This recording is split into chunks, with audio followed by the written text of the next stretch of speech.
there's always this craze of, yeah, you're a full-time doctor, and then you still got home life, and then you also have these side hustles. There's got to be a way to prioritize all of this stuff. What's your advice in terms of prioritizing, making sure that you don't get too over-leveraged in real estate? There's all these different ways to invest in real estate that are totally reasonable. At one end of the spectrum, all this publicly traded real estate, you're very diversified, it's very liquid, it's very passive, it's very easy. At the other end of the spectrum, you're buying properties with nothing on them, and you're getting permits from the county, and you're building the place, and you're renting the place, and you're managing the place. And there's all this other stuff in between, you know, private funds and syndications and turnkey properties. The most important thing is to match you and how you want to invest in real estate to where you fit on the spectrum. I think you got to dial in what you like. Do you like running short-term rentals, getting landlord-style calls, not having the control with a syndication or a private real estate fund? Does that lack of control bother you? You got to look at all those factors and decide where you fit. Hey, let's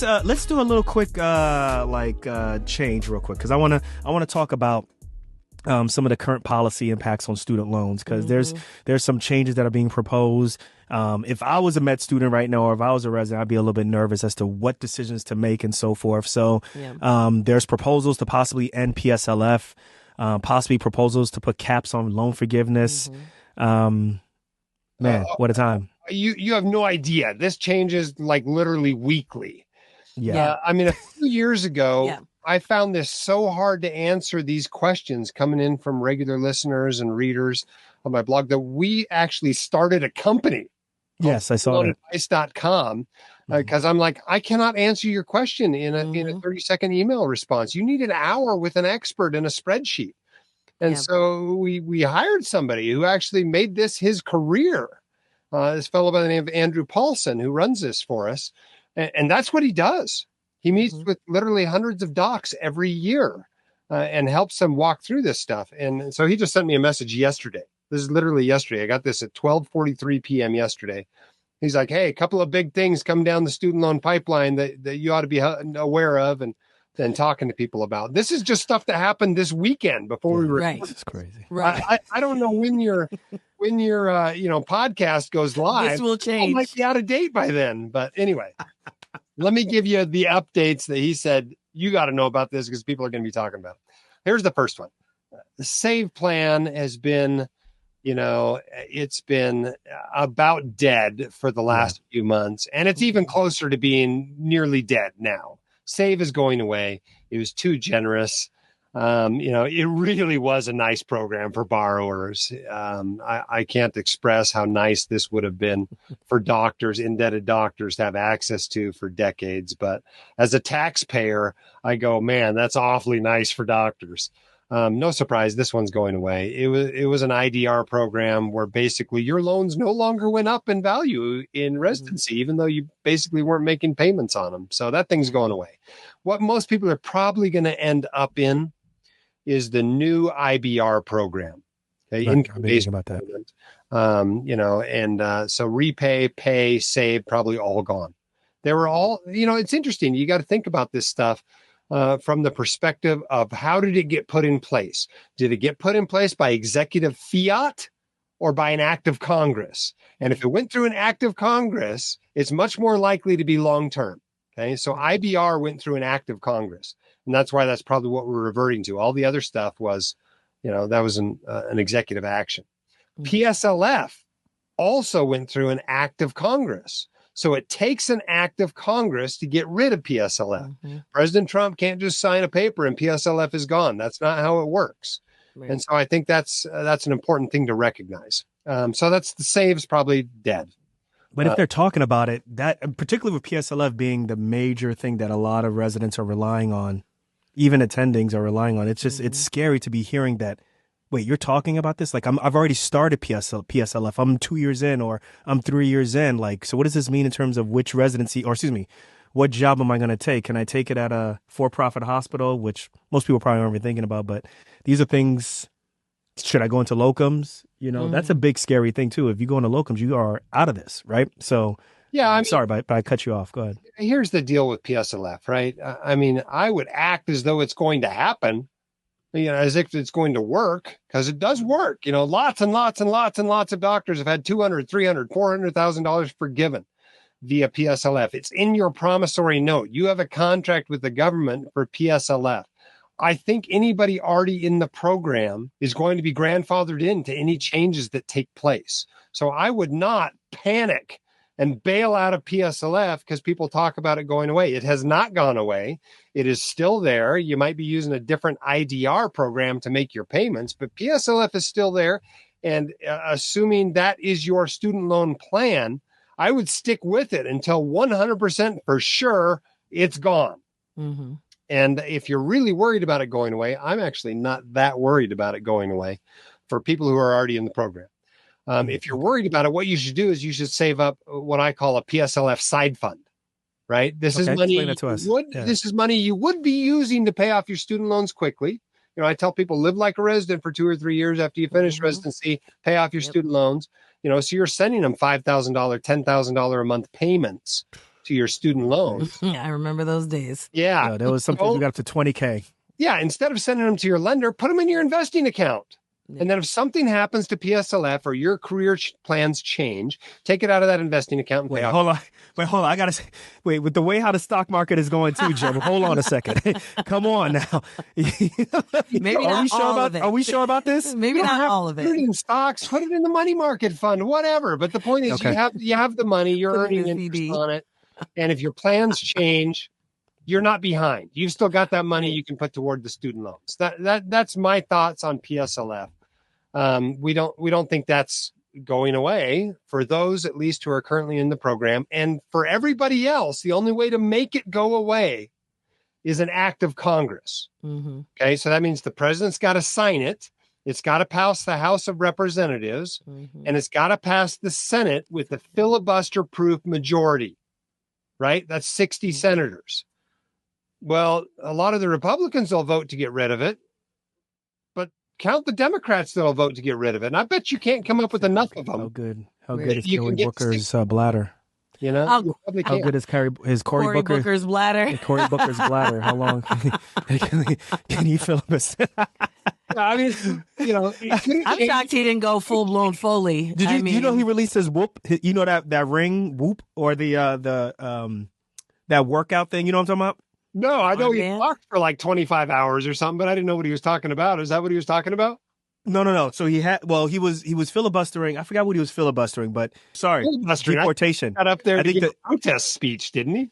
In essence, but what he had on this this medical device, right? But they sell it to consumers. It's like they have a Oura ring, but they have a Whoop device that does the same thing. It wraps around and it can tell what your heart rate is. It can tell how long you sleep if you go to bed with it. And like he released that, and it showed like how like he was becoming tachycardic at certain points. Oh my gosh! You know how much dehydrated he was, and it was really interesting to kind of follow, like starting at hour 1 all the way. Can to you like not drink when you filibuster and then you probably shouldn't put in a Foley? Like I would have gone full blown Foley. Are you crazy? No way. I'm not crazy. No way. I would have gone full blown Foley. No, you're not to get be your girl. So that I don't know if that. No way. What's the no?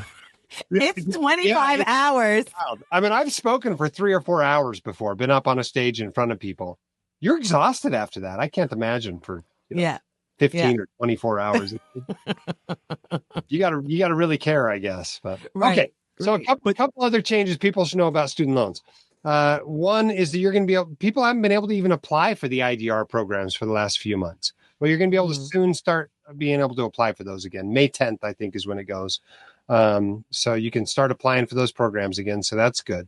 But there's another thing that's like a bombshell this weekend that people ought to know about.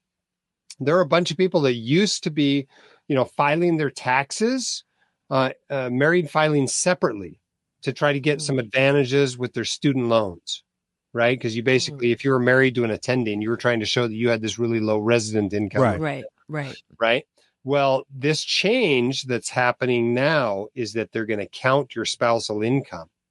Even if you're filing separately, they're going to count your spousal income when they're doing student loan calculations. So this is breaking news, and and people ought to be aware of this. If you're using that technique, it might be time to rethink your technique. You might need a new plan. Maybe it's worth going and spending a few $100s with Andrew and getting some specific student loan advice. But, be aware of that change coming up. Wow.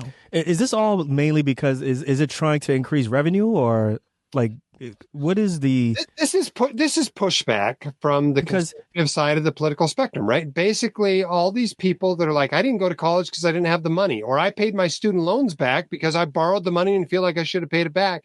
Feel like a whole bunch of people are getting breaks they shouldn't be getting, right? They're getting forgiveness on loans that they should be paying back, or they're getting these sweet deals on their income-driven repayments. And why are doctors getting $400,000 forgiven if they make so much money? It's kind of pushback against that. So now with Republicans in control of the House and the Senate and the White House, you're seeing some of that come back into to student loan policy. Yeah, because I find it, because I wonder is our doctors just part of like the mass casualty? Is it like just you're just part of the fight to? Yeah, I don't think it's because we're such a small percentage. Yeah, right? Yeah. It's not. I mean, you see it. The administration's sending all these mean letters to Harvard. That's what I was reading in the news this morning. Harvard's like, we're not going to do what you want us to do. Yeah, I saw that. That's a lot of money. $2 billion. In our country, there's a bit of a, we have a culture war going on. It's a culture war against coastal elites, educated people, and guess what? That's a lot of doctors. So it's called hateration. Well, it's what it is, for better or worse, and we're just trying to live through it and manage our money as best we can. It'll be interesting to see over the next 5 years. It'll be interesting to see over the 5 years. I'm interested in the subspecialties or the specialties that are chosen. I don't know if it's going to make a difference now, but it's just interesting to see what like these, what the student loan programs will do to that. Will it shift that stuff? Will it shift people, which specialties they're going into? Right. And how quickly people pay back. People feel like they need to pick specialties to make money more. Right. That's the part that I'm interested in. Or will they still become an academic pediatric endocrinologist? So okay. Another question I have. Okay, so interest rates close to 7, at least for home mortgage rates. Is the advice you gave back in 2011, 2013, 14, 15, 16, is this still valuable now? Where there's always this arbitrage that you have with what your student loan rates are versus investing in the stock market. What are your thoughts now? Have you changed any of that dogma at all? Well, I don't know that I've really changed much of what I talk about. I've always talked about how this is an individual decision and it's very interest rate dependent, right? So maybe for somebody early in their career, maybe taking some additional leverage risk in their life is a reasonable decision to help them meet their financial goals, and they've got a mortgage at 2.75%. Well, shoot, maybe it makes sense for them to invest with additional cash they have rather than pay off the mortgage. I think the calculation changes when you have a mortgage that's 7.5%, though. 7.5% is a very attractive guaranteed return for an investment, right? And if that's what you can get by paying off your mortgage, well, that might be worth doing rather than investing that money. So in that respect, I think interest rates have changed. Obviously, people's personal situations and personal lives change. And over the years, maybe carrying that debt's not so necessary so much for you to meet your financial goals. And it's time to, drop a bomb on your mortgage and get rid of it. We paid off our mortgage in 2017. It was a 2.75% mortgage. At that time, money market funds were paying 1%. Right. We were coming out I feel like when you bought your house, it was like black and white. Like, how long ago was 2-point-something%? What was, no, I actually, were you sending the beeve off to school? Exactly. Gee, Wally. It feels like that. I mean, I rode my dinosaur to school and it was uphill ways, But we actually didn't get 2.75 when we bought it. It was before you could get that when we bought it. We refinanced into 2.75. Nice. But nice. That's a great interest rate.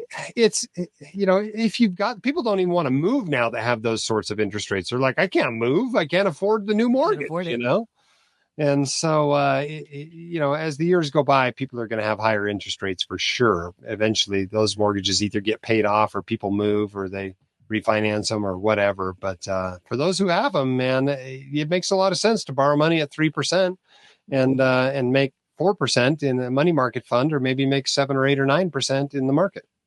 You know, it makes a lot of sense. But that's a very individual decision of how much debt to carry and when to pay it off and what you do with your extra money, whether it goes toward investments or paying off debt. Yeah. I think a lot of variables there. And I wouldn't say there's one right answer for everybody by any means. Yeah, I think it's kind of the same thing that we were talking about before, right? Where you have to figure out what works for you. For me, and for Nee, when we were paying off our student loan debt, we did get a lot of questions as to, well, why pay off the student loan debt when you could be investing this money? And for me, it was just, I don't want the psychological burden of owning this or of owing this student loan debt. Like, it was just way too much. And I think that that's the factor that a lot of people don't necessarily consider when they're just looking at numbers and saying, hey, this is what you should do because this is what makes sense. It's like, yeah, but how successful am I going to be at doing that if I have this other thing that's just eating away at me? Right. Well, there's more to it than that, Renee, too. I mean, you make different career decisions when you don't have that debt. Right. You take more chances with your business when you don't have that debt that then pay off. That's a good point. I mean, exactly. We paid off, our mortgage was our last debt. We paid it off, I think, 2017. I think it was the summer of 2017. And we haven't taken out debt since, right? We don't miss it. Mm-hmm. We can always go out and get another mortgage if we want to. Right. We don't miss it. We're not going back to get it by any means. And so there is this whole other way to live. And we have definitely taken business risks we would not have taken if we still had debts. Right. And they paid off. So it's not just a simple looking at your projected rate of return and the interest rate on your debt. There's more to it than that.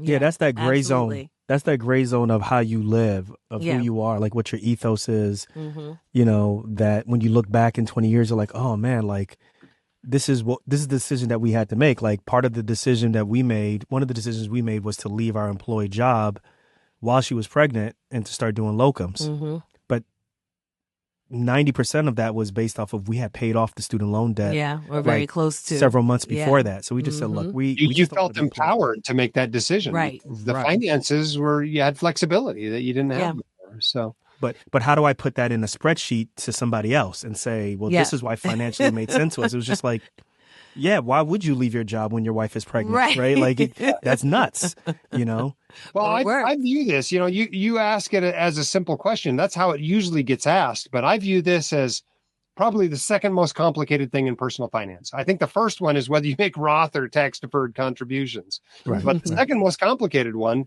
is invest or pay down debt. There's just so many factors that go into it and so many individual aspects to it. If you think this is an obvious answer all the time, you don't understand how complicated it can be. Right.